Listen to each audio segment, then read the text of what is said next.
les conséquences de trop de lavage sur notre cuir chevelu. Que veut dire réellement hydrater un cheveu? Quel est le rôle de l'eau au sein de la structure du cheveu, au sein de la molécule de kératine? Pourquoi le cheveu est-il perméable, sensible à l'humidité, alors qu'il est de nature hydrophobe? Je réponds à ces questions à travers cette première vidéo qui fait partie d'une série de 8 vidéos, série qui se nomme Les habitudes et les facteurs qui fragilisent nos cheveux. C'est parti!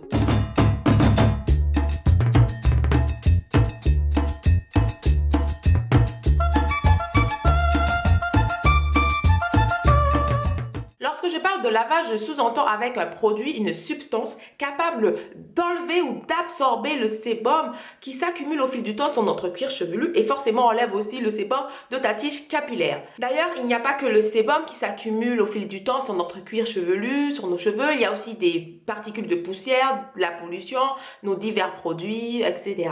C'est souvent avec un produit détergent, un savon composé de molécules tensioactives qui ont la capacité d'enlever la saleté, d'enlever les graisses. Donc, trop de lavage va avoir tendance à enlever le film hydrolipidique, le sébum, sur ton cuir chevelu de façon trop rapide. Pour rappel, le sébum est l'huile naturelle que produisent les clones sébacées qui aide à la protection de ta tige capillaire contre les agressions extérieures, les substances étrangères. C'est lui qui graisse ton cuir chevelu avec le film hydrolipidique pour le protéger également. Aide à garder l'hydratation interne de ton cheveu un peu plus longtemps grâce à sa composition riche en lipides, donc évite la déshydratation, évite que tes cheveux deviennent cassants. C'est une sorte de régulateur puisqu'il maintient l'eau dans le cortex. Il lubrifie par ailleurs le cheveu, il est responsable de l'éclat, de la brillance, de la douceur, gaine la tige capillaire, permet une meilleure souplesse du cheveu. Le sébum, c'est le jackpot pour tes cheveux, c'est la vie. Même si, scientifiquement parlant, il est déjà mort. Ce qui signifie que tes cellules ne peuvent pas se réparer, se renouveler en cas de dommage sur tes cheveux. Mais malgré cette pseudo-mort cellulaire, la tige capillaire, les cellules de kératine réagissent constamment avec l'environnement de façon chimique ou mécanique aux divers traitements que l'on va lui faire subir. Et ce sont donc ces diverses réactions qui seront responsables de la dégradation de ta tige capillaire à travers le temps. Donc, si tu ne laisses pas le temps au sébum de faire son travail, puisque tu l'enlèves trop rapidement, tu auras un cheveu plus terne, plus sec, plus rêche. La kératine perdra de son élasticité car moins lubrifié. Tu auras un cheveu fragilisé qui augmente la probabilité de casse. Les lipides sont essentiels pour ton cheveu. Ils sont présents dans le ciment intracellulaire et dans la cuticule. C'est eux qui sont responsables de la perméabilité de ton cheveu et aussi de lier les cellules de kératine entre elles, comme une sorte de ciment. Par ailleurs, ton cuir chevelu peut se déshydrater, s'assécher, puisqu'il n'est plus graissé par le sébum. L'eau n'est plus retenue. Il n'est pas rare que les démangeaisons arrivent puisque ton cuir chevelu est plus vulnérable aux irritations. Et ce n'est pas fini. Un lavage trop fréquent va déséquilibrer la production de sébum sur ton cuir chevelu qui peut se sentir agressé par certains ingrédients contenus dans ton shampoing qui peuvent être trop agressifs, trop basiques, trop asséchants, trop dégapants si déjà de base tu as un cuir chevelu fragile. En utilisant un shampoing trop dégapant trop souvent, plus il y a de la mousse, moins c'est bon. Ta cuticule, la couche externe de ton cheveu va se dégrader plus rapidement, surtout au niveau des pointes qui déjà de base sont fragiles. Ce sont les parties les plus vieilles de tes cheveux. Elles ont déjà subi pas mal de dommages à travers le temps. Plus tu descends sur la tige, moins il y a de couches de kératine. C'est pour cela qu'il te faut faire davantage d'efforts pour les préserver. Tes cheveux vont former des fourches plus facilement avec un shampoing trop décapant, avec des manipulations trop fréquentes. De plus, les gestes énergétiques, intensifs, répétitifs lors du lavage peuvent irriter ton cuir chevelu, le rendre plus sensible, fragiliser tes cheveux. L'état de ton cuir chevelu et du follicule pileux ont un réel impact sur la pousse de ton cheveu et son aspect. Mais encore, et oui ce n'est toujours pas fini, trop de lavage peut aussi, à l'opposé de la déshydratation, te rendre le cuir chevelu trop gras. Pourquoi trop gras ? Tout simplement car tes glandes sébacées vont surproduire du sébum pour essayer de rééquilibrer le déséquilibre dû à des lavages trop fréquents sur ton crâne et notre ami, le pityriasis, ne tardera pas à faire son travail.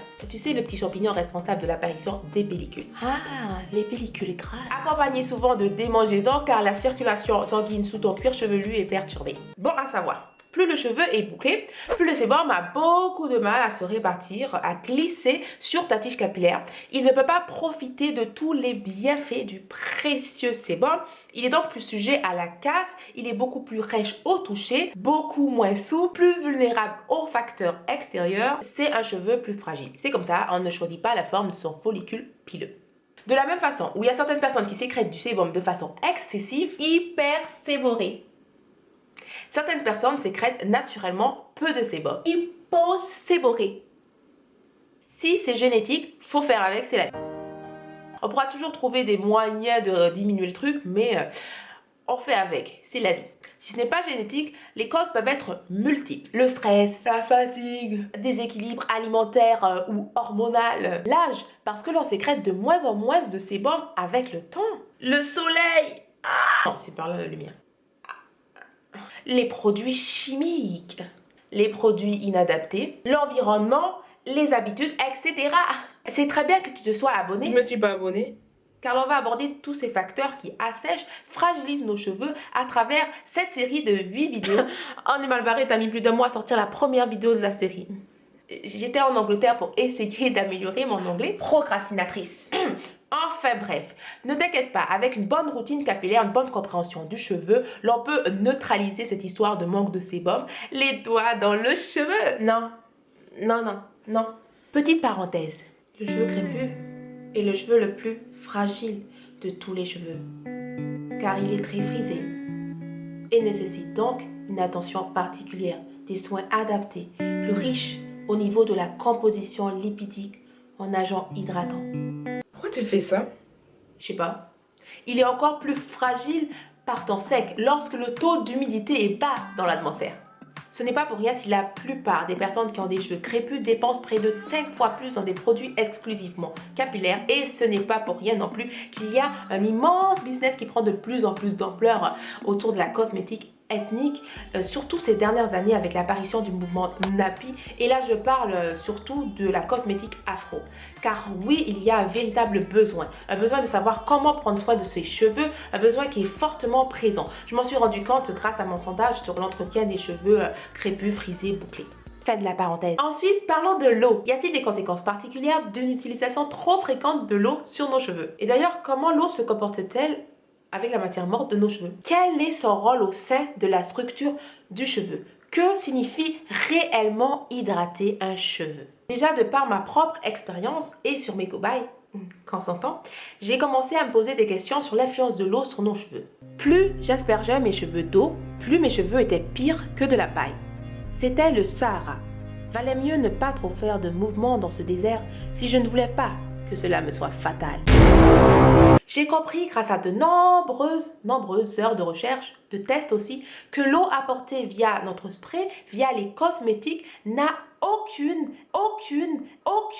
influence sur la beauté du cheveu, mais plutôt sur son élasticité, sa souplesse, sa malléabilité. Après, il est clair que selon la nature, la texture du cheveu, l'eau ne va pas produire les mêmes réactions sur la tige capillaire. Par exemple, pour un cheveu déjà sec de nature, où le sébum aurait du mal à se répartir tout au long de la tige, une utilisation d'eau trop fréquente aura tendance à accentuer le dessèchement encore plus, de façon plus visible. En m'intéressant à la chimie du cheveu, aux propriétés physico-chimiques de la kératine, plus précisément, à la dermatologie, car la dernière couche de la peau est aussi composée de kératine, cela n'a fait que confirmer ce que je pensais. Ce n'est pas l'eau provenant de l'extérieur qui est l'élément indispensable pour la beauté visuelle du cheveu, pour sa brillance, sa douceur, sa force. Je dirais même que c'est tout le contraire. L'eau seule aura tendance à augmenter plutôt les effets négatifs sur le cheveu, comme la sécheresse, les diverses agressions par exemple. Je t'explique tout cela avec un petit schéma de la molécule de kératine et ses liaisons chimiques,